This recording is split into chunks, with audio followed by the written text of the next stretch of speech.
जय और मसीह की भैया। जय मसीह की, सबको जय मसीह की। उम्मीद करते हैं कि हम लोग हर जगह जो है सुरक्षित हैं प्रभु की दया से। और जैसे मैं सोचता हूँ कि आज हम लोग थोड़ा समय आखिरी में प्रार्थना में भी बिताएंगे। एक विषय है जो कि मैं महसूस करता हूँ कि हमें प्रार्थना करने की ज़रूरत है उसके लिए। और कुछ ऐसा हुआ कि जो आज का टॉपिक भी है वो उसी से कनेक्टेड है, क्योंकि हम लोग रोमियो का अध्याय अध्ययन कर रहे हैं और हम लोग नए 9वें अध्याय में हैं। और हम लोग आज 9, 10 और 11 में एक जो थीम है उसके ऊपर हम लोग स्टडी करेंगे। और मैं जो जरा सा अपना पावर पॉइंट ओपन कर लूँ। सेकेंड।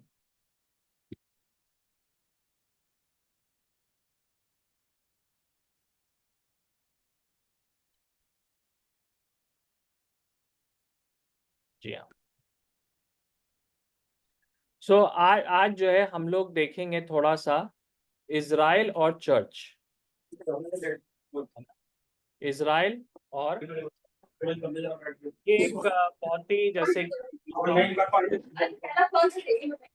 एक बहुत ही इम्पोर्टेंट टॉपिक है, क्योंकि आजकल आप वैसे भी सुन रहे होंगे कि इज़राइल में क्या हो रहा है। एक युद्ध हो रहा है वहाँ पे, इज़राइल लेबनान के बीच में, इज़राइल और हमास के बीच में।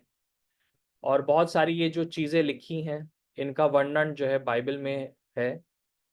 और परमेश्वर जो है संसार को तैयार कर रहा है यीशु मसीह के दूसरे आगमन के लिए। और इसी के ऊपर हम लोग थोड़ा सा देखेंगे, क्योंकि रोमियो की किताब में इसके ऊपर काफ़ी कुछ लिखा है, खास तौर से 9, 10 और 11 अध्याय में।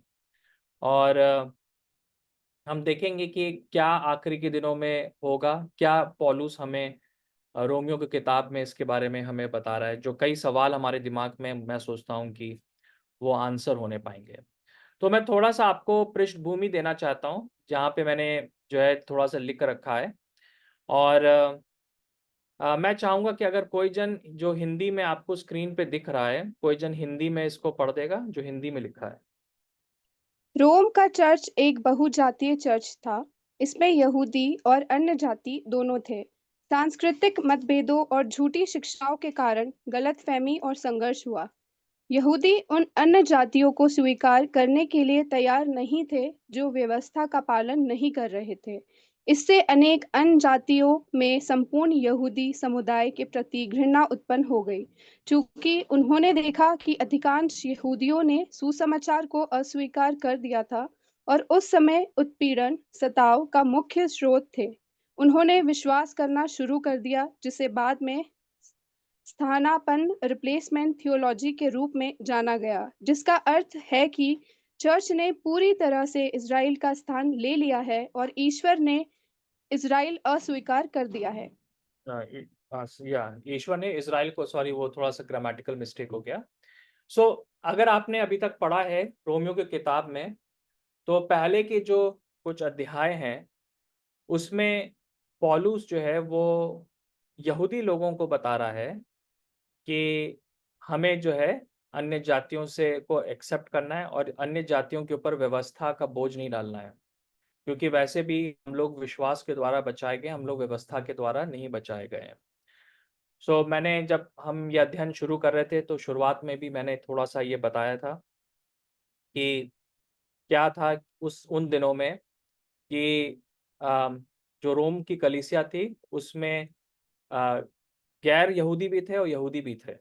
अन्य जाति के लोग थे जो कि पहले मूर्ति पूजक थे और उन्होंने यीशु मसीह को ग्रहण किया, पर यहूदी भी थे जो कि इब्राहिम की संतान थे। और जब चर्च में दोनों समूह के लोग आने लगे तो उनमें मतभेद हो गया। तो यहूदी लोगों ने कहा कि जो अन्य जाति के लोग हैं इनको भी जो है सारे जो व्यवस्था की रीति रिवाज हैं, खतना और त्योहार, उनका पालन करना चाहिए। आ, तो इसकी वजह से मतभेद हुआ। तो पौलुस ने आके बोला कि अन्य जातियों को वो रखने की ज़रूरत नहीं है, क्योंकि हम सबका विश्वास उद्धार जो है विश्वास के द्वारा हुआ है। ठीक है। पर लेकिन इसमें एक दूसरी बात भी थी कि जो अन्य जाति के लोग भी थे वो भी अब यहूदियों को तिरस्कृत कर रहे थे, जो यहूदी बैकग्राउंड से मसीह आए थे। और वो पूर्ण रीति से यहूदी कौम को एक गलत रूप में देख रहे थे। क्योंकि उन्होंने 1-2 बात जैसे कि देखा कि पहली बात तो ये देखा कि ज़्यादातर यहूदी जो हैं वो यीशु मसीह को ग्रहण नहीं कर रहे थे। उस समय में भी यही बात थी कि जो सुसमाचार यहूदियों को सुनाया जा रहा था, वहाँ पे ज़्यादा फल नहीं उत्पन्न हो रहा था, पर लेकिन अन्य जातियों के बीच में ज़्यादा फल हो रहा था, उत्पन्न हो रहा था। कई बार हम लोग इस प्रकार की चीज़ अभी भी देखते हैं अपने अपने देश में, जैसे कि जो मसीह लोग जो हैं, जो ट्रेडिशनल क्रिश्चियन हैं, जिनके बाप-दादा क्रिश्चियन हैं, कई बार हम देखते हैं कि वो जो है बाइबल की बातों को नहीं मान पाते हैं, पर लेकिन जो नए-नए जो अन्य जातियों से मसीह लोग आए हैं, उनके लिए ज़्यादा आसान होता है, वो ज़्यादा जल्दी प्रभु के ऊपर चलने लगते हैं। तो उस प्रकार की ये परिस्थिति वहाँ पे थी। तो जो गैर यहूदी थे जो कि अन्य जाति के मसीह थे, उन्होंने बोलना शुरू करा कि शायद परमेश्वर ने पूरे इज़राइल के देश को अब जो है छोड़ दिया है। क्योंकि हमें समझने की ज़रूरत है कि जब हम पुराना नियम पढ़ते हैं, तो पुराना नियम पूरी तरीके से एक देश के बारे में, वो इज़राइल के देश के बारे में, उसका इतिहास है। और परमेश्वर दिखा रहा था कि किस प्रकार से वो एक देश के द्वारा संसार को ब्लेस करना चाह रहा था। पर बार-बार वो प्लान जो है वो फेल हो रहा था। और ऐसा लगा कि जब नए नियम में आए तो परमेश्वर ने इज़राइल को हटा के कलीसिया की स्थापना कर दी। तो इसको हम कहेंगे ना रिप्लेसमेंट, रिप्लेस कर दिया, है ना? तो जैसे कि हम लोग को मोबाइल खराब हो जाता है, नया-नया मोबाइल खरीदा खरीदा खराब हो गया पर वारंटी पे है तो वो कंपनी जो है उसको रिप्लेस कर देती है। तो स्थानापन्न, है ना? वो कर दिया। तो यहाँ पे अब पौलुस जो है उस बात को वो काउंटर कर रहा है। वो ये बताना चाहता है कि ऐसा नहीं है, इज़राइल का देश और यहूदी लोग अभी भी इम्पोर्टेंट है परमेश्वर के लिए और अभी भी उनके लिए परमेश्वर ने कुछ भविष्य में रखा है। और ये बात इसलिए इम्पोर्टेंट क्योंकि जो चीज़ उस समय पौलुस बोल रहा था कि भविष्य में जो चीज़ परमेश्वर ने यहूदियों के लिए रखी है, इज़राइल के देश के रखी है, वो अब हम देख रहे हैं। हम जो हैं उन बातों को अपने सामने होते हुए देख रहे हैं। तो ये थोड़ा-सा उसकी पृष्ठभूमि थी और मैं ये बात आपके सामने रखना चाहता हूँ। तो पहला एक जो सवाल था, जो कि अन्य जाति वाले जो मसीह थे, जो जेंटाइल क्रिश्चियंस थे, उनका था कि यहूदी लोगों ने सुसमाचार को क्यों ठुकरा दिया, है ना? अस्वीकार किया। इवन हम देखते हैं यूहन्ना में लिखा है ना, यूहन्ना कहता है कि वे अपनों के बीच में आया और अपनों ने उसको तिरस्कृत कर दिया, उसको अपनाया नहीं। कौन थे उसके अपने? वो यहूदी लोग थे, इज़राइल के लोग थे, अब्राहम की संतान थे। और हम देखते हैं सारे गॉस्पेल्स में मत्ती, मरकुस, लूका, यूहन्ना में हर जगह जो है यहूदी लोगों ने परमेश्वर को और यीशु मसीह को इनकार किया और उसको ग्रहण नहीं किया, है ना? हम लोग कई बार हमको लगेगा कि बहुत अजीब-सी बात है कि ऐसा क्यों हुआ कि यीशु मसीह अपने ही देश में ग्रहण नहीं करा गया। तो पौलुस जो है ना उसका एक कारण बता रहा है और वो कारण ये सब इसलिए बता रहा है कि हम जो यहूदी लोगों के ऊपर न्याय ना करें और हम उनको दोष ना लगाएं क्योंकि ये सब जो है परमेश्वर की एक योजना के तहत है। तो पहली बात जो उसने ये बात बोली कि यहूदी क्यों नहीं सुसमाचार को ग्रहण कर पाए, उसका कारण था कि उनके अंदर अपनी धार्मिकता थी, आत्म धार्मिकता थी। वो अपनी ताकत से व्यवस्था को पूरी करना चाह रहे थे। तो उनको महसूस नहीं हुआ कि उनको यीशु मसीह की आवश्यकता है, कि यीशु मसीह का अनुग्रह के द्वारा जो है, वो परमेश्वर की विधियों की पूर्ति करें और वो अपने आप को उद्धार दे सकें। तो जैसे कि हम यहाँ पे रोमियो उसके 9 के 30 और 32 30 से लेके 32 में हम देखते हैं, कोई पढ़ देगा कृपया करके? तो फिर हम क्या कहें? हम इस नतीजे पर पहुँचे हैं कि अन्य जातियों के लोग जो धार्मिकता की खोज में नहीं थे, उन्होंने धार्मिकता को पा लिया है। वे जो विश्वास के कारण ही धार्मिक ठहराए गए। किंतु इज़राइल के लोगों ने जो ऐसी व्यवस्था पर चलना चाहते थे, जो उन्हें धार्मिक ठहराती, उसके अनुसार नहीं जी सके। क्यों नहीं? क्योंकि वे इसका पालन विश्वास से नहीं, बल्कि अपने कर्मों से कर रहे थे। वे उस चट्टान पर ठोकर खा गए, जो ठोकर दिलाती है। एग्ज़ैक्टली। आगे पहले हम इतना ही अभी। तो यहाँ पे हम देखते हैं कि ये आत्म धार्मिकता, है ना? कि मैं अपनी ताकत से व्यवस्था को पूरा करूँगा, अपनी ज़ील के द्वारा, अपनी सामर्थ के द्वारा मैं उसको पूरा करूँगा और पर लेकिन विश्वास के द्वारा नहीं। यीशु मसीह पर विश्वास के द्वारा नहीं और ये उनके लिए ठोकर का पत्थर बन गया, ये उनके लिए एक फंदा बन गया। और क्योंकि यहूदी लोग वैसे भी सोचते थे कि वो दूसरों से ज़्यादा अच्छे हैं, अन्य जातियों से ज़्यादा अच्छे हैं। और जब हम व्यवस्था को पढ़ते हैं तो हम वहाँ पे अनुग्रह नहीं देखते हैं।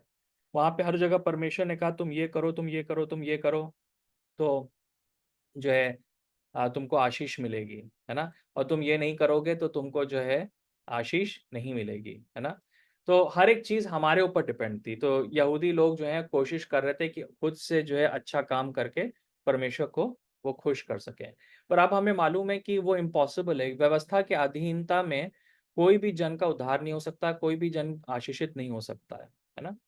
कभी आपने सोचा कि हम पुराने नियम को जब देखते हैं, हम थोड़े बहुत देखते हैं जहाँ पे लोग चंगे हुए हैं, है ना? कोई जन एग्ज़ाम्पल्स देगा पुराने नियम में कौन-कौन जन चंगा हुआ? पुराने नियम में? अय्यूब। अय्यूब। हाँ, पर अय्यूब के बारे में कहीं लिखा नहीं है कि चंगा हुआ, पर लेकिन हम कह सकते हैं कि यस अय्यूब भी चंगा हुआ। यस, ठीक है। और हिजकिय्याह राजा। भैया हिजकिय्याह राजा। हाँ, हिजकिय्याह राजा चंगा हुआ। यस, और कौन चंगा हुआ? और सुनेमवासी स्त्री का बेटा जीवित हुआ था भैया। है ना? एक वो लेडी थी, उसका बेटा जीवित हुआ। फिर हम देखते हैं नमाज, नामान कोड़ी। है ना? नमाज। नामान कोड़ी। तो नमाज और ये जो बात था जो कि मुर्दों में से जीवित हुआ, ये अन्य जातियों से था, है ना? और अय्यूब भी जो था, उसका जन्म जो है व्यवस्था से पहले हुआ, राइट? सो अगर हम देखें ज्यादातर जो लोग पुराने नियम में जो चंगे हुए, जिनके जीत में पर्सनली कोई कोई परमेश्वर ने आश्चर्य कर्म करा, वो एक्चुअली में अन्य जाति के थे, है ना? ये बात सच ये भी है कि जब हम नए नियम में आते हैं तो यीशु मसीह की सेवा में भी हम देखते हैं, यीशु मसीह ने एक या दो बार लोगों को की तारीफ करी उनके विश्वास के लिए। एक वो था जो कि रोमी सरदार था, जिसका पुत्र बीमार था, वो यहूदी नहीं था, और यीशु मसीह ने कहा कि मैंने ऐसा विश्वास नहीं देखा। फिर एक दूसरी वो औरत थी जिसके बेटी के अंदर दुष्ट आत्मा थी, और यीशु मसीह ने उसके लिए कहा मैंने ऐसा विश्वास इज़राइल में नहीं देखा। तो क्यों ऐसा था? क्योंकि जो अन्य जाति के लोग जो थे वो व्यवस्था के अधीन नहीं थे, तो उनको उनके लिए ज़्यादा आसान था विश्वास करना, ठीक है? तो उनके साथ परमेश्वर ने वो कॉन्ट्रैक्ट नहीं बनाया कि तुम सही काम करोगे तब तुमको आशीष मिलेगी, है ना? तो हम देखते हैं कि पुराने नियम में कई केसेस हुए जहाँ पे लोग चंगे हुए, ज़्यादातर जो केसेस हुए जो कि अन्य जाति के थे, राइट? सो हम यहाँ पर भी यही देखते हैं कि इज़राइली लोग, यहूदी लोग जो हैं बस कोशिश करते रहे कि हम अपनी ताकत से परमेश्वर का पालन करेंगे। उनके अंदर एक घमंड था, और वो घमंड उनके लिए ठोकर का पत्थर बन गया। क्योंकि उन्होंने विश्वास से यीशु मसीह का पीछा, सॉरी, विश्वास से धार्मिकता को खोजा नहीं। फिर कोई जन रोमियो 10 का 1 से लेके 3 भी पढ़ दे। भाइयों, मेरे हृदय की इच्छा है और मैं परमेश्वर से उन सब के लिए प्रार्थना करता हूँ कि उनका उद्धार हो, क्योंकि मैं साक्षी देता हूँ कि उनमें परमेश्वर की धुन है, किंतु वो ज्ञान पर नहीं टिकी है, क्योंकि वे उस धार्मिकता को नहीं जानते थे जो परमेश्वर से मिलती है, और वे अपनी ही धार्मिकता की स्थापना का जतन करते रहे। सो उन्होंने परमेश्वर की धार्मिकता को नहीं स्वीकारा। एग्जैक्टली तो यहाँ पे पौलुस जो है बोल रहा ना, ये मेरी हृदय की इच्छा है कि परमेश्वर से कि उन सब के लिए मैं के लिए प्रार्थना करता हूँ कि उनका उद्धार हो। ये उनका जो लोग हैं ये इजरायली लोग हैं, है ना? क्योंकि उस समय तक यहूदी पूरी रीति से सुसमाचार को ग्रहण नहीं कर रहे थे, पर पौलुस कह रहा था कि ये मेरी प्रार्थना है कि वो लोग उद्धार को ग्रहण करें। मैं आज भी बताना चाहता हूँ कि हम लोग को असल में इन दिनों में प्रार्थना करने की ज़रूरत है कि इज़राइल का देश जो है प्रभु को ग्रहण करे। क्योंकि यहाँ पे लिखा है, पौलुस ने बहुत क्लियरली लिखा है कि वो प्रार्थना करता है कि इज़राइल का देश जो है वो प्रभु को ग्रहण कर ले। ये उसके मन की इच्छा है, ठीक है? पर लेकिन वो ये भी बता रहा है कि वास्तविकता क्या है? वास्तविकता ये था कि वो अपनी धार्मिकता स्थापित करने के चक्कर में वो यीशु मसीह की धार्मिकता को ग्रहण नहीं कर पाए। तो ये एक बहुत बड़ा कारण था कि क्यों यहूदी लोगों ने सुसमाचार को ठुकरा दिया। पर लेकिन ये इस बात सिर्फ यहूदियों के लिए ही सच नहीं है। ये बात जो है आज भी हमारे लिए सच सच है। कई बार हम लोग जो मसीह परिवारों में पैदा हुए हैं, जैसे कि मैं अपने आप को कहूँगा कि मैं तीसरी पीढ़ी हूँ ये मसीह। तो हम लोग के लिए बड़ा ईज़ी है, हम लोग सोच सकते हैं हम चर्च जा रहे हैं, हम जो है ये कर रहे हैं, वो कर रहे हैं, तो हम अपनी धार्मिकता को लेके हम बहुत खुश हैं। और हम यीशु मसीह की धार्मिकता को समझ नहीं रहे हैं और उसकी अधीनता में नहीं चल रहे हैं हम। है ना। तो कई बार ये चीज हम लोग के लिए भी ठोकर का पत्थर बन जाती है।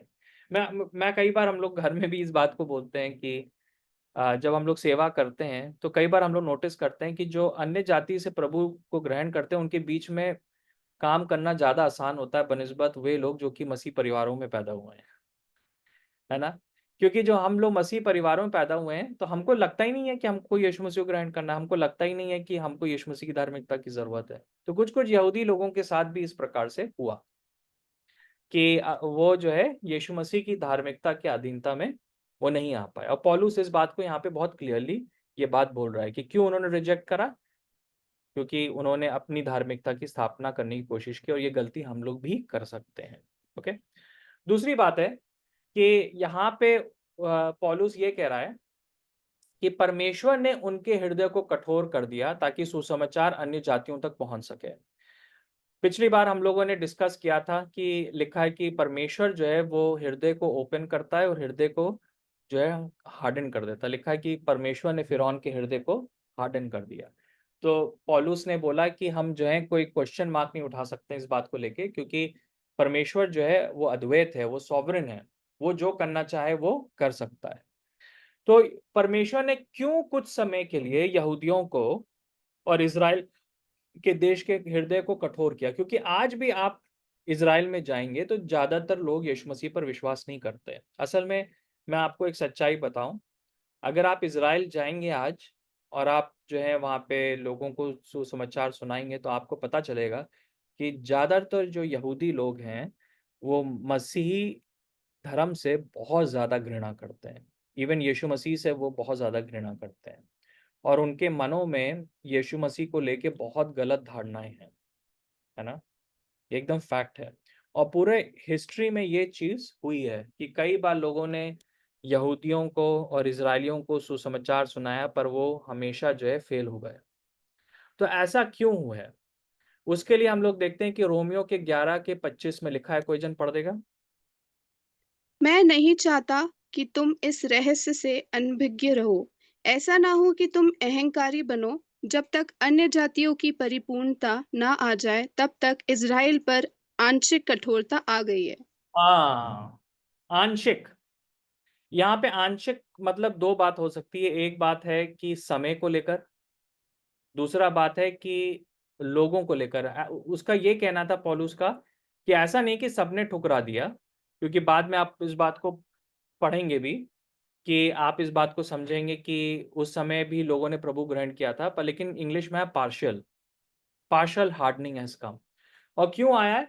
क्योंकि परमेश्वर ने अपने सॉवरेन विल में उसने कुछ शायद अपने दिमाग में जो है कोई नंबर को ठहराया है कि इतने अन्य जाति के लोग प्रभु को ग्रहण करें जो गैर यहूदी हैं। ठीक है, हम सब लोग गैर यहूदी हैं। परमेश्वर ने एक नंबर को नियुक्त कर रखा है कि जो दूसरे देश दूसरी जातियों के लोग जो हैं वो प्रभु ग्रहण कर लें, और तब तक जो है इज़राइल का हृदय जो है वो कठोर रहेगा। राइट, तब तक जो है इज़राइल का हृदय कठोर रहेगा। वो इज़राइली लोग तब तक जो है बड़ी मात्रा में पूरी तरीके से वो यीशु मसीह को ग्रहण नहीं करेंगे। हाँ, इंडिविजुअली करेंगे। मैं कई लोगों को जानता हूं जो कि व्यक्तिगत रीति से वो प्रभु को जानते हैं, और व्यक्तिगत रीति से जो है यहूदी लोग हैं जो कि यीशु मसीह के ऊपर विश्वास कर रहे हैं, पर लेकिन अभी पूरा देश ने यीशु मसीह को ग्रहण नहीं किया, है ना। पूरे देश ने यीशु मसीह का पालन नहीं किया। क्यों? क्योंकि परमेश्वर ने अपने सॉवरेन विल में उस समय तक, जब तक के लिए इज़राइल का नंबर पूरा ना, सॉरी, अन्य जातियों का नंबर पूरा ना हो जाए, तब तक जो है उनका हृदय कठोर कर रखा है। यहाँ पे बहुत क्लियर है ये बात। फिर हम लोग रोमियो 11:11 में भी इसी बात को देखते हैं। कोई जन पढ़ देगा? तो मैं पूछता हूँ, क्या उन्होंने ठोकर खाकर गिर पड़े? कदापि नहीं। इसके विपरीत उनके अपराध से इज़राइल को ईर्ष्यालु बनाने के लिए अन्य जातियों को मुक्ति मिली है। हाँ, है ना। सो यहाँ पर भी हम देखते हैं कि अन्य जातियों को उद्धार मिला है, मुक्ति मिली है, ताकि हमारे द्वारा जो है आगे चल के इज़राइल का देश जो है वो प्रभु के बारे में वो जान सके।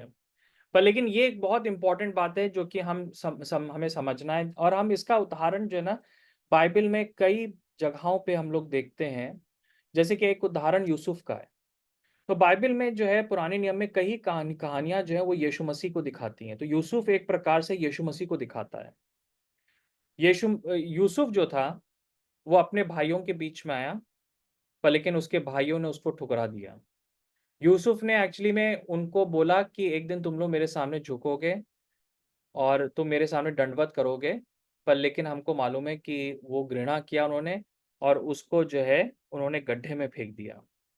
और फिर गड्ढे से जो है यूसुफ को बाहर निकाला गया, जो कि मृत्यु और पुनरुत्थान को दिखाता है। उसके बाद क्या करा उन्होंने उन्होंने जो है इश्माइली लोगों को जो जो इश्माइली लोग थे उनको जो है चांदी के सिक्कों के से बेच दिया। यहूदा इस्करियोती ने भी जो है यीशु मसीह को चांदी के सिक्कों के लिए बेचा। फिर क्या हुआ कि ये यूसुफ जो है वो मिस्र गया। तो जब इज़राइल के देश ने यीशु मसीह को ठुकरा दिया था और चेलों के सुसमाचार को ठुकरा दिया, तो फिर वो अन्य जातियों में चले गए। तो जब यूसुफ जो है अन्य जातियों में गया, वो मिस्र में गया, वहां पे उसको इज्जत मिली। वहां पे जो है फिरौन ने उसको इज्जत दी। और ये बात आज भी सच है कि जब यीशु मसीह का सुसमाचार इज़राइल से बाहर निकला और संसार के कोने-कोने में गया, तब वहां पे जो है लोगों ने प्रभु को ग्रहण किया। यहाँ वहां पे उसके वचन को ग्रहण करा गया, राइट? और हम देखते हैं कि वहां पे वो जो है एक प्रकार से प्राइम मिनिस्टर बन गया। और फिर जो है अकाल का समय आता है और उस समय अकाल के समय क्या होता है कि जो इजरायली बच्चे थे, जो याकूब की संतान थे, वो लोग जो हैं मिस्र आते हैं खाने के लिए। और उस समय क्या होता है कि यूसुफ और उसके भाइयों के बीच में मेल होता है, राइट? उससे पहले हम देखते हैं कि यूसुफ ने जो है एक मिस्री औरत से उसने विवाह किया। वैसे ही यीशु मसीह ने क्या करा, एक अन्य जातियों की कलीसिया से विवाह किया, जेंटाइल चर्च से उसने विवाह किया, राइट?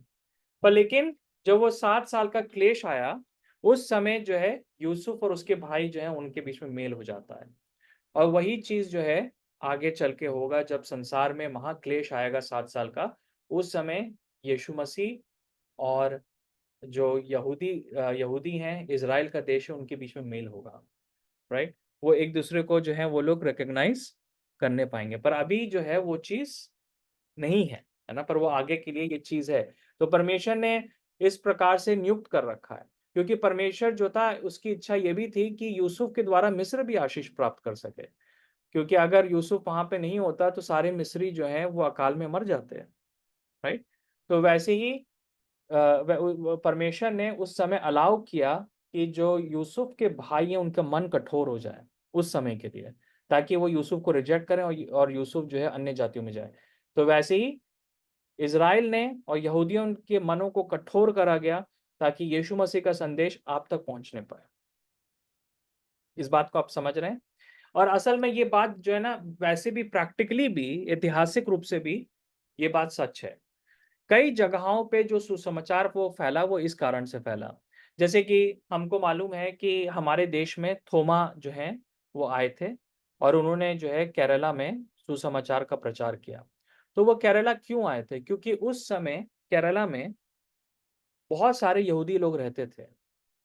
जब नबूकदनेस्सर राजा ने इज़राइलियों को खदेड़ा था और वो पूरे संसार में बिखर गए थे, उनमें से बहुत सारे लोग केरला भी आए थे। और इसी वजह से संसार का सबसे पुराना जो सिनेगॉग है, यहूदी प्रार्थना स्थल है, वो एक्चुअली केरला में है, कोचिन में। और वहाँ पे जो है काफ़ी बड़ी जो है यहूदी जो बिजनेसमैन थे, उनका उनका जो है कॉलोनी थी। तो थोमा को ये बात मालूम था और थोमा जो था वो एक्चुअली में सुसमाचार सुनाने आ रहा था यहूदियों को।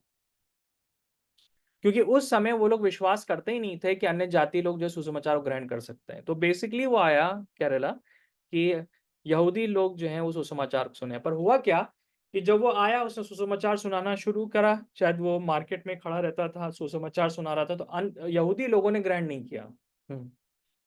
पर जो अन्य जाति के लोग थे, वहां पे जो लोकल लोग थे, वो सुन रहे थे और उन्होंने जो है यीशु मसीह को ग्रहण किया, है ना? तो एक प्रकार से हम देखते हैं कि यहूदी लोग हम लोग के लिए आशीष का कारण बने, क्योंकि उनकी वजह से सुसमाचार जो है भारत में आया। और यहूदी जो थे 1948 तक इंडिया में रह रहे थे। सिर्फ केरला में नहीं पर लेकिन महाराष्ट्र में, गुजरात में कई जगहों पे रह रहे थे। पर 1948 के बाद जो है जब इजराइल की फिर से स्थापना हुई तो वो चले गए वापस। सो ये एक थोड़ा सा इतिहास है। तो एक रीजन था कि क्यों परमेश्वर ने करा, क्योंकि परमेश्वर अन्य जातियों को प्रभु के पास लाना चाह रहा था। और इसी वजह से पौलुस कह रहा है कि हमको उनसे घृणा नहीं करनी है, क्योंकि अगर अगर जो है उन्होंने नहीं जो है ठुकराया होता तो सुसमाचार हमारे पास नहीं आता, है ना। तो उनका उनका जो अपराध की वजह से हम लोग आशीषित हो गए, राइट। तो हम यहाँ पे इस बात को हम देखते हैं। फिर हम देखते हैं कि पौलुस जो है इस बात को बहुत क्लियरली बोल रहा है कि परमेश्वर ने इज़राइल को स्वीकार नहीं किया है। ऐसा नहीं है कि चर्च ने जो है वो इज़राइल को रिप्लेस कर दिया है, ऐसा कुछ नहीं है। अच्छा, मैं थोड़ा सा यहाँ पे एक बात शेयर करना चाह रहा था, जो मैंने अभी आपको बताया रिप्लेसमेंट थियोलॉजी के बारे में। जो रिप्लेसमेंट थियोलॉजी है उसका जो मतलब है कि लोग ये मानने लगे थे, झूठी शिक्षा थी कि इज़राइल का देश ने यीशु मसीह को ठुकराया, उन्होंने यीशु मसीह को मार डाला। इस वजह से परमेश्वर ने इज़राइल को अब ठुकरा दिया है परमानेंटली, हमेशा के लिए। और इसका मतलब है कि यहूदी लोग जो हैं वो दुष्ट हैं और वो जो हैं पापी हैं और वो कभी भी प्रभु को नहीं जान सकते हैं। और परमेश्वर ने कलीसिया को जो है, कलीसिया की जो है को वो स्थान दे दिया है जो कि परमेश्वर ने इज़राइल को दिया था। ये इसको कहते हैं रिप्लेसमेंट थियोलॉजी। और इसकी हम भनक जो है थोड़ा बहुत हम रोमियो में देखते हैं, क्योंकि पौलुस जो है इस थियोलॉजी को अटैक कर रहा है। पर मैं आपको बताऊं कि बाद में जब कैथोलिक चर्च स्थापना हुई करीब 300 एडी के करीब, तो कैथोलिक चर्च में रिप्लेसमेंट थियोलॉजी जो है वो एक बहुत ही स्ट्रांगली प्रमोट करी गई। कि कैथोलिक चर्च ने कहा कि ये यहूदी जो हैं इन्होंने यीशु मसीह को मारा, इस वजह से परमेश्वर ने जो है इनके इनके इनको ठुकरा दिया, इनको रिजेक्ट कर दिया। क्योंकि हमको मालूम होना चाहिए कि उस समय तक इज़राइल का देश जो है वो नष्ट हो चुका था और यहूदी अब जो थे वहाँ पे नहीं रह रहे थे, इज़राइल में नहीं रहते, पर लेकिन ज़्यादातर यहूदी जो थे यूरोप में रह रहे थे, स्पेन में रह रहे थे। और तो पोप ने कहा कि जो इज़राइल का देश है वो उसको त्याग दिया गया है। ये यहूदी लोग जो हैं ये बहुत दुष्ट लोग हैं, ये लोग बहुत बुरे लोग हैं। और अब चर्च ने उनको रिप्लेस कर दिया। अब यरूशलेम जो है उसकी कोई वैल्यू नहीं है, अब जो है वेटिकन की वैल्यू है। वेटिकन ने, रोम ने जो है वो यरूशलेम की का स्थान ले लिया है। ओके, तो जब उन्होंने ये चीज का प्रमोट किया तो रोमन कैथोलिक चर्च ने करोड़ों की तादाद में, मिलियंस ऑफ जू यहूदी लोगों को उन्होंने मारा, नरसंहार करा। हम लोग अगर आप इतिहास पढ़ेंगे, एक कहा जाता है स्पेनिश इंक्विजिशन, उसमें जो कैथोलिक पादरी थे वो घर घर जाके उन्होंने यहूदियों को निकाला और उनको बहुत यातना दी, उनको मार डाला उन्होंने। और उन्होंने पूरी कोशिश करी कि पूरी तरीके से जो यहूदी कौम है वो खत्म हो जाए।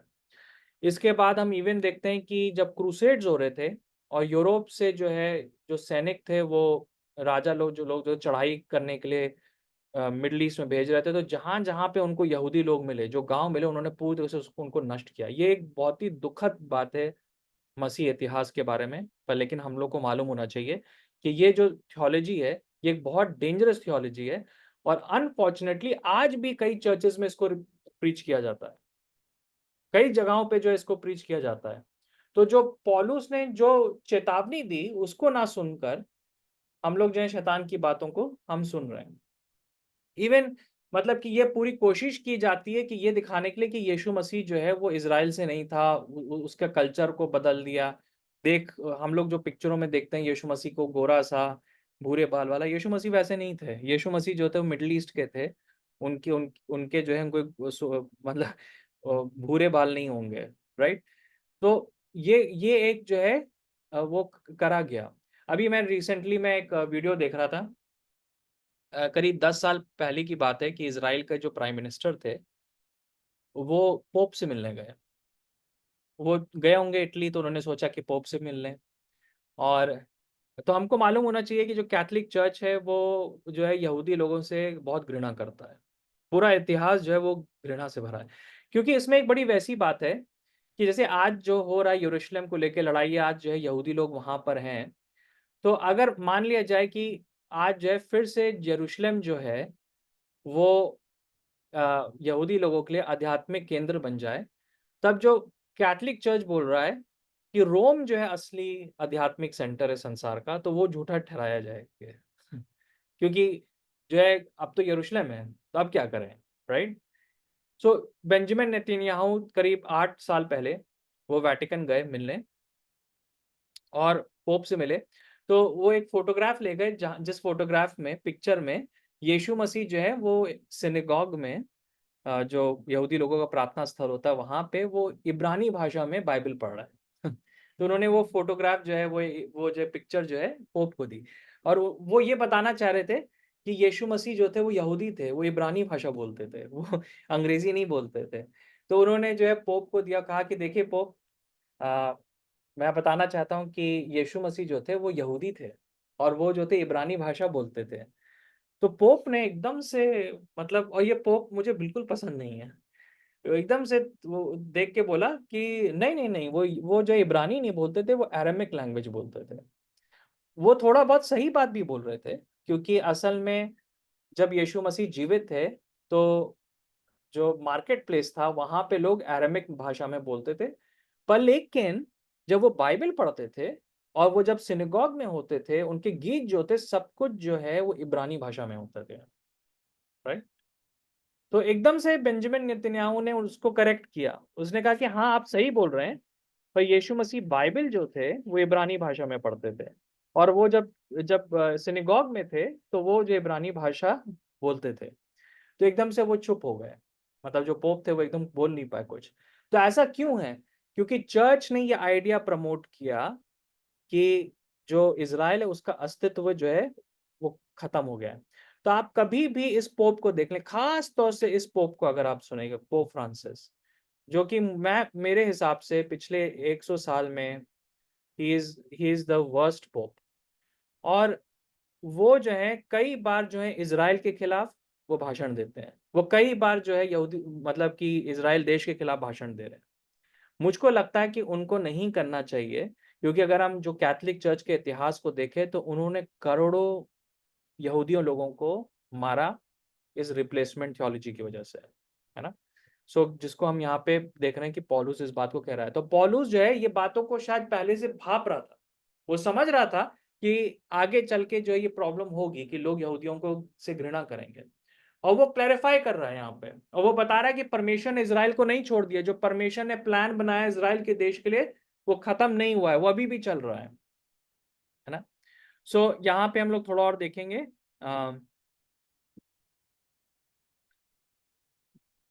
कि यहाँ पे जैसे कि परमेश्वर ने इज़राइल को नहीं ठुकराया। तो कोई जन रोमियो का 11:1 और 2 पढ़ देगा? तो मैं पूछता हूँ, भैया ये पढ़ लिया था, फिर से पढ़ना। नहीं, ये नहीं पढ़ा हम लोगों ने। सॉरी। तो मैं पूछता हूँ, क्या परमेश्वर ने अपने ही लोगों को नकार नहीं दिया? निश्चय ही नहीं, क्योंकि मैं भी एक इज़राइली हूँ, इब्राहिम के वंश से और बिन्यामीन के गोत्र से हूँ। परमेश्वर ने अपने लोगों को नहीं नकारा जिन्हें उसने पहले से ही चुना था। अथवा क्या तुम नहीं जानते कि एलिय्याह के बारे में शास्त्र क्या कहता है, कि जब एलिय्याह परमेश्वर से इज़राइल के लोगों के विरोध में प्रार्थना कर रहा था? हाँ, वो आगे का मैंने नहीं लिखा है, पर यहाँ पे बहुत क्लियर है ना, वो सवाल उठा रहा है जो कि अन्य जाति के लोग उठाते हैं, क्या परमेश्वर ने जो है इज़राइल को ठुकरा दिया है, उनको नकार दिया है? तो बहुत ही एम्फैटिकली पौलुस कह रहा है कि निश्चय ही नहीं, है ना, एब्सोल्युटली नो। ऐसा नहीं है कि चर्च अगर आज है, मसीह लोग हैं, तो परमेश्वर ने इज़राइल के देश को ठुकरा दिया है, ऐसा बिल्कुल नहीं है। इज़राइल का देश और यहूदी लोग जो हैं आज भी उतने ही बहुमूल्य हैं जितने कि पुराने नियम में थे, है ना? यहाँ पे हम देखते हैं, और वो खुद से बोल रहा है अपने बारे में, वो कह रहा है कि क्योंकि मैं भी एक इज़राइली हूँ, अगर परमेश्वर ने ठुकरा दिया इज़राइलियों को, तो मैंने कैसे प्रभु को ग्रहण कर लिया? मैं कैसे सुसमाचार सुना रहा हूँ? तुम सबने मेरे द्वारा सुसमाचार सुना। मैं तो इब्राहिम का वंश का हूँ, मैं बिन्यामीन के गोत्र का हूँ, राइट? कि हमको नहीं छुड़ाया गया, है ना? परमेश्वर ने अपने लोगों को नहीं नकारा। अभी भी वो कह रहा है, नए नियम में कह रहा है कि इजरायली लोग, यहूदी लोग जो हैं वो परमेश्वर के अपने लोग हैं, है ना। उनके, दे आर चोजन पीपल, अपने लोग हैं उसके। अपने लोगों का मतलब है कि उसके खानदान के हैं परमेश्वर के। हम इस बात को जो है कभी भूले ना। अथवा क्या तुम नहीं जानते, फिर हम आगे का हम देखते हैं। सो आज भी मैं बताना चाहता हूं कि जो हो रहा है इज़राइल के साथ, वो एक एक जो है दिखा रहा है कि वो लोग जो है परमेश्वर के अपने लोग हैं, है ना। इवन हम देखते हैं कि रोमियो 11 के 28 और 29 पढ़ देंगे। सुसमाचार के संबंध में वे आपके लाभ के लिए शत्रु हैं, लेकिन चुनाव के संबंध में वे कुलपतियों के कारण प्रिय है, क्योंकि परमेश्वर के अनुग्रहपूर्ण उपहार और बुलाहट अपरिवर्तनीय है। जी हाँ, तो यहाँ पे दो बात कह रहा है, क्योंकि उस समय यहूदी लोग जो थे सुसमाचार को अपोज कर रहे थे, वो क्रिश्चियंस के ऊपर अत्याचार कर रहे थे। तो वो कह रहा है कि हाँ, वो हमारे दुश्मन है उस प्रकार से। पर लेकिन परमेश्वर चुनाव के संबंध में वे कुलपतियों के कारण प्रिय हैं। कुलपतियों का मतलब है बाप दादाओं के कारण। यहाँ पे ट्रांसलेशन डिफरेंट है। बाप दादा का मतलब है कि इब्राहिम, इशाक और याकूब के कारण, है ना। जो पुराने नियम के जो प्रॉफिट्स हैं उनके कारण, क्योंकि हम सब उन लोगों की वजह से आशीषित हैं। हम मूसा, हम इब्राहिम, इशाक, याकूब के द्वारा हम आशीषित हैं हम लोग। यिर्मयाह, यशायाह के द्वारा हम आशीषित है। वो सब यहूदी थे, वो सब इजरायली थे। तो पौलुस कह रहा है कि उनके उनके कारण, है ना, उनके कारण हम क्या है, ब्लेस्ड हैं। कोई जन जो है, कोई बच्चा जो है स्क्रीन के ऊपर ड्राइंग कर रहा है जो है वो है, तो हम लोग क्या देखते हैं कि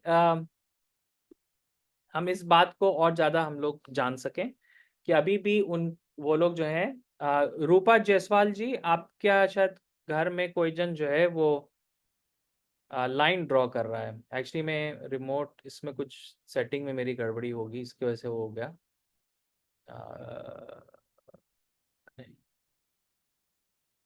ओके, सो यहाँ पे हम ये बात को हम देख रहे हैं कि परमेश्वर के वो अपने लोग हैं और उसकी वजह से हमको उनको आशीष देने की जरूरत है। और फिर 29 वर्स है जो कि बहुत ही इंपॉर्टेंट है, और इस वर्स को हम लोग कई बार कोट करते हैं। लिखा है कि क्योंकि परमेश्वर की अनुग्रहपूर्ण उपहार और बुलाहट अपरिवर्तनीय है। इंग्लिश में है कि God's calling and gifts are irrevocable. इसका मतलब है कि जब परमेश्वर किसी जन को, किसी देश को बुलाता है, तो वो कभी पलट नहीं सकता है ना। तो जो परमेश्वर ने इज़राइल के लिए, यहूदी लोगों के लिए जो प्लान किया है, वो कभी पलट नहीं सक पाएगा। हालेलुया, है ना। और ये बात जो है सिर्फ इज़राइल के लिए इंपॉर्टेंट नहीं है, हम लोग के लिए भी इंपॉर्टेंट है। जो योजनाएं परमेश्वर ने हमारे लिए रखी हैं, जो बुलाहट रखी है, जो गिफ्ट्स रखे हैं, वो जो है हमसे कभी भी छीने नहीं जाएंगे। ओके, फिर हम लोग जो है आखिरी में एक और यहाँ पे वर्स को देखते हैं, रोमियो 11 का 25 से लेके 27। कोई जन पढ़ देगा।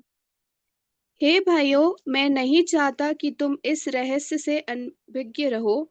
ऐसा ना हो कि तुम अहंकारी बनो। जब तक अन्य जातियों की परिपूर्णता ना आ जाए, तब तक इज़राइल पर आंशिक कठोरता आ गई है, और इस रीति से सारा इज़राइल उद्धार पाएगा। जैसा लिखा है, छुड़ाने वाला सिय्योन से आएगा, वो अधर्म को याकूब से दूर कर देगा, और उनके साथ मेरी यही वाचा होगी जब मैं उनके पापों को दूर कर दूंगा। जी हाँ, यहाँ पे एक बहुत इंपॉर्टेंट बात पौलुस ने बोली 26 में। उसने कहा कि और इस रीति से सारा इज़राइल क्या करेगा, उद्धार को पाएगा। पौलुस भविष्यवाणी कर रहा है इस बात की, वचन के आधार आधार पे, कि एक दिन ये पूरा देश जो है वो उद्धार को पाएगा। हालेलुया। आज तक कोई ऐसा देश नहीं जहां पे 100% लोगों ने यीशु मसीह को ग्रहण किया हो।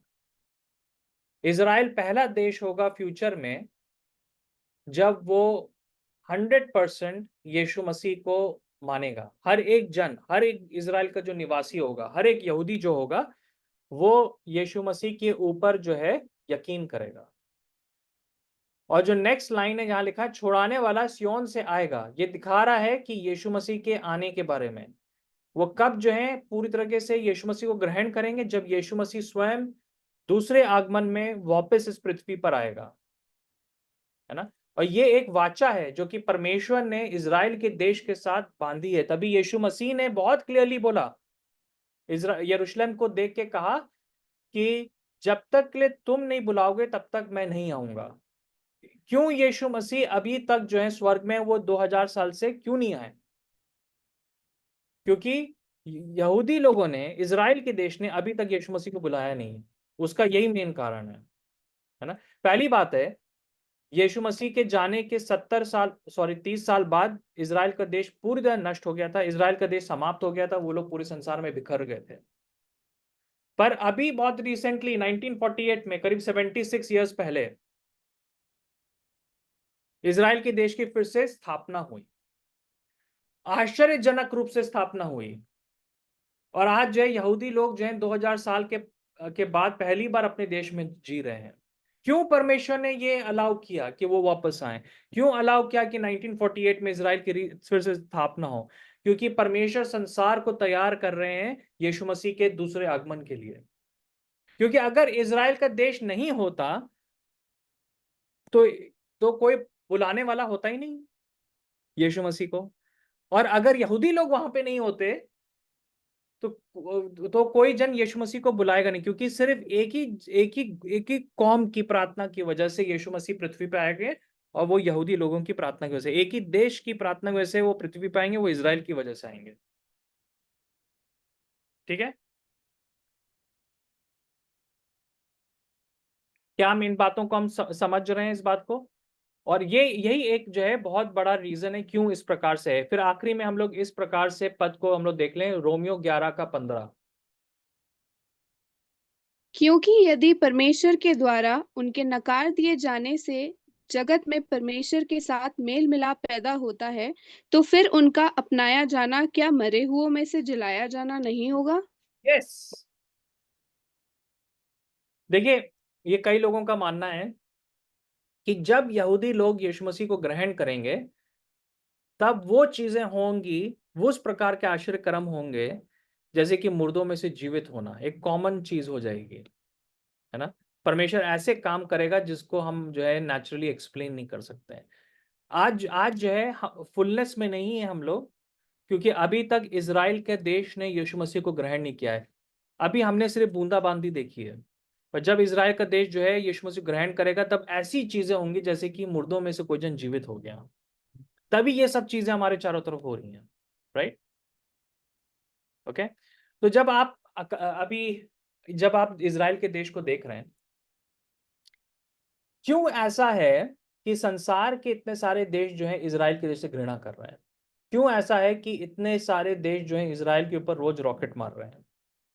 और अभी से नहीं मार रहे हैं, पिछले 70 साल से मार रहे हैं।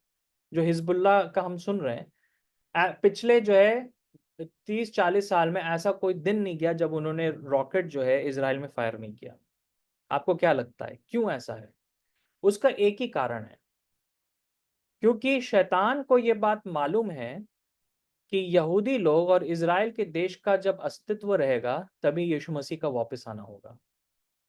तो अगर वो इज़राइल के देश को खत्म कर दे और यहूदी लोगों की के एग्जिस्टेंस को, अस्तित्व को खत्म कर दे, तो यीशु मसीह नहीं आएंगे।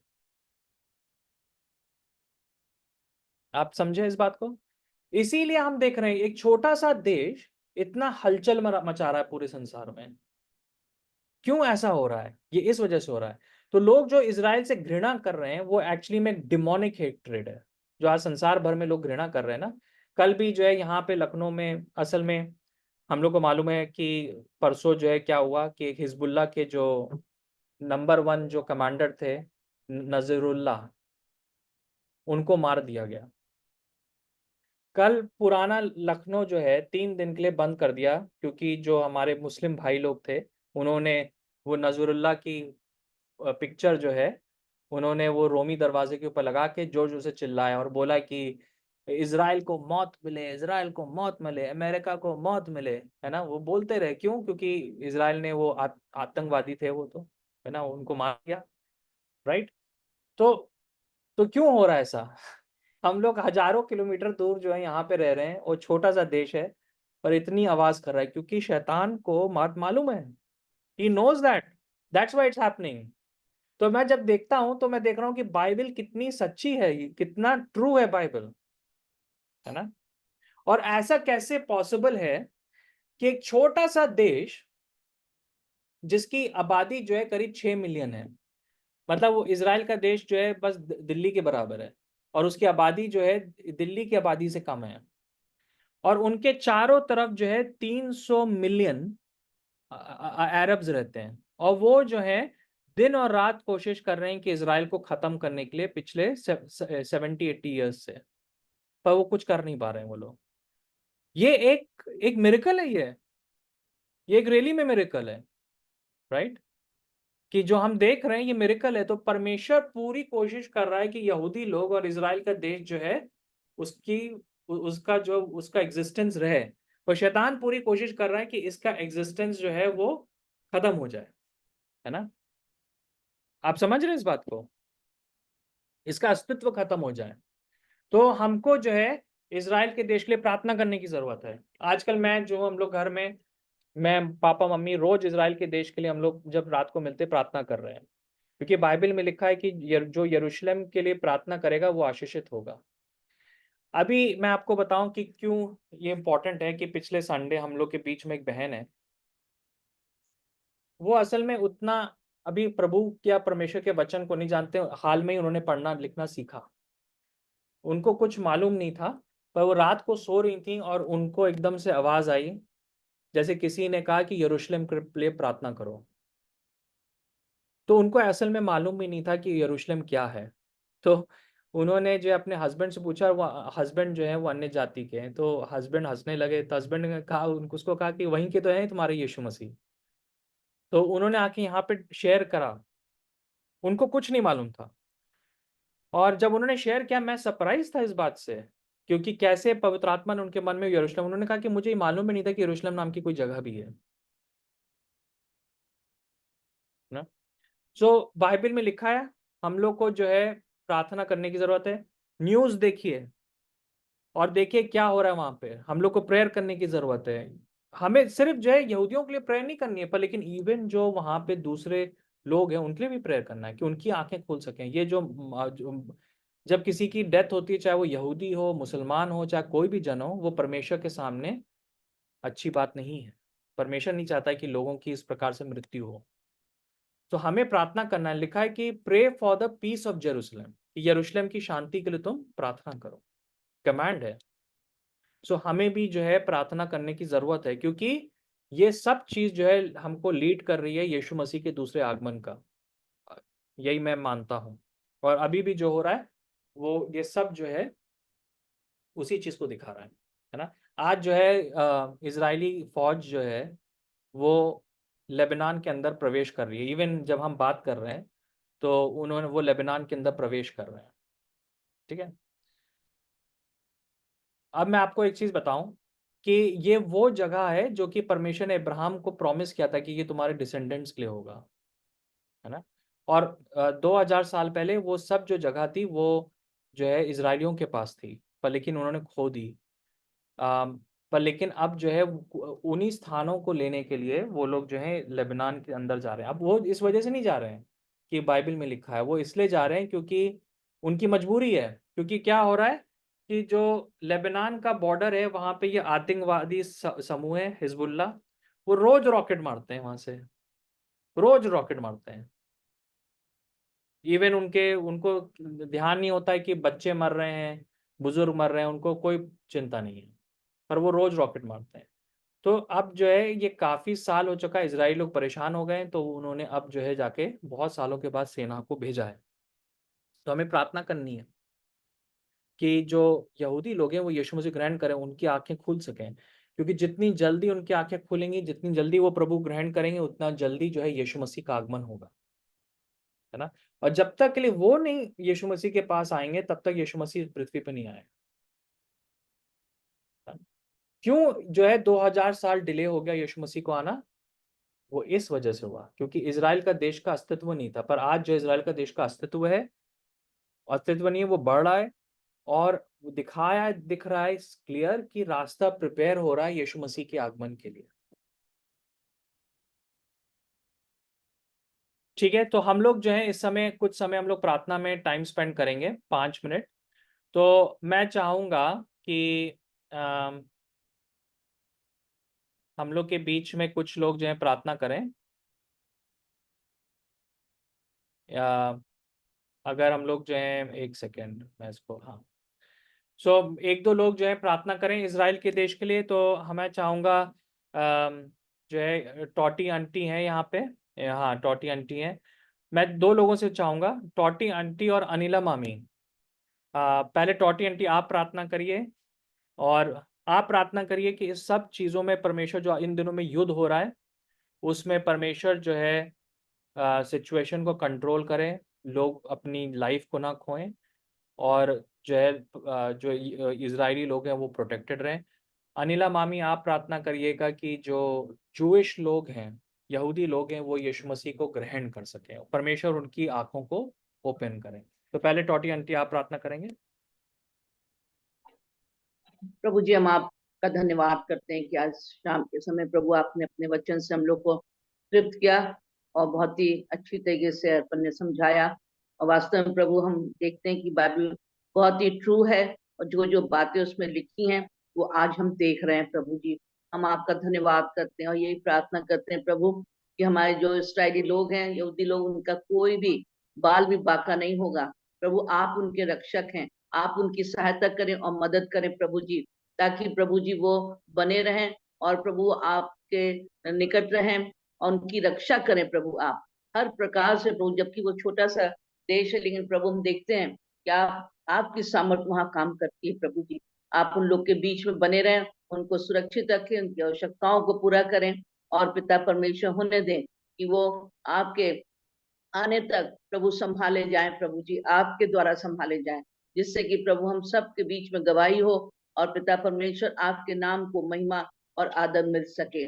धन्यवाद देते हैं प्रभु, आज की स्टडी के लिए धन्यवाद देते हैं, अर्पण के लिए धन्यवाद देते हैं, दीदी भैया के लिए धन्यवाद देते हैं, हम सब जो यहाँ उपस्थित हैं सबके लिए धन्यवाद देते हैं। हम विश्वास करते हैं प्रभु की इन सारी बातों को हम सबों ने बहुत अच्छे से समझा होगा कि प्यारे प्रभु इस्राएली को जाति को प्रभु कोई भी नुकसान नहीं होगा जब तक कि प्रभु आप आना चाहें। प्यारे प्रभु हम आपका धन्यवाद करते हैं, धन्यवाद करते हैं, उनके अस्तित्व को आप बनाए रखेंगे। धन्यवाद के साथ यीशु के नाम से मांगते हैं, आमीन। आमीन आमीन। धन्यवाद देते पिता परमेश्वर इस समय के लिए। और सच में जैसे टॉटी बहन ने प्रार्थना की कि हम लोग को कितनी चीजें पता चली आपके लोगों के बारे में, आपके प्रेम के बारे में खास तौर से। और जैसा कि अर्पण ने कहा, जब तक कि वहाँ के लोग आपको इनवाइट नहीं करेंगे, ग्रहण नहीं करेंगे, तब तक पिता परमेश्वर यीशु राजा आप नहीं आएंगे इस जमीन पर। महान पिता परमेश्वर, हम उस पूरी जगह को आपके बेशक बेशकीमत लहू से ढांकते हैं पिता परमेश्वर। इन लोगों के ऊपर आपका रहम, और ये आपके आंख की पुतली है पिता परमेश्वर। आपका वचन बोलता है आप उनको अपने रहम और करम से भरे पिता परमेश्वर, उनको ढांक के रखे अपने पंखों तले पिता परमेश्वर। और खास से उनकी मन की आंखों को खोले पिता परमेश्वर। एक एक जन जो वहां पर है पिता परमेश्वर, वो जानने पाए महान पिता परमेश्वर की यीशु मसीह वो उनके लिए भी आए पिता परमेश्वर। और ये जो घृणा है, जो गलत उनके अंदर की विचारधाराएं हैं जो बहुत पहले से चली आ रही है पिता परमेश्वर, वो सब यीशु नासरी के नाम से दूर होने पाए। जो शैतानी चीजें रखी हुई है जवानों के बीच में और लोगों के बीच में, ये सब दूर होने पाए यीशु राजा, और उनकी मन की आंखें खुले ताकि आप का आगमन जो आप चाहते हैं ये होने पाए, कि आपको ग्रहण करे यीशु राजा और आप आने पाए। तो हम मांगते हैं इसको, शांति को मांगते हैं, इस प्रेम को मांगते हैं, उनके मन की आंखें खुलने पाए यीशु नासरी। और इस छोटी सी विनती को आपके नाम से मांगती हूँ, सुनिए, कबूल कीजिए, आमीन आमीन। यस, ओवर टू पापा। कोई क्वेश्चन तो कोई नहीं है क्वेश्चन, सवाल आपके पास?